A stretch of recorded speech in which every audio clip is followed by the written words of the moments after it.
Yun, ang pangalawa.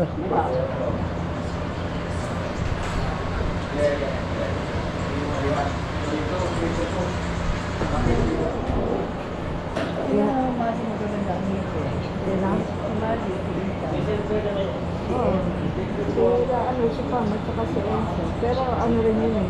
Nung songke yun, pinaano ko lang talaga, inalagaan ko, pina-brace ko, tapos retainer. Pero hindi sila magkaroon ng diabetes.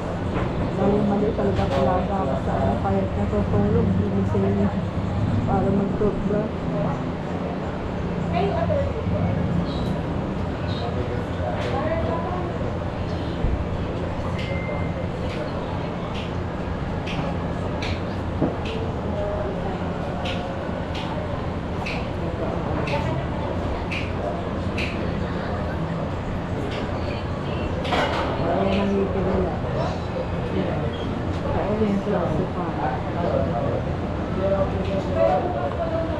Pero sungki ng araw yan.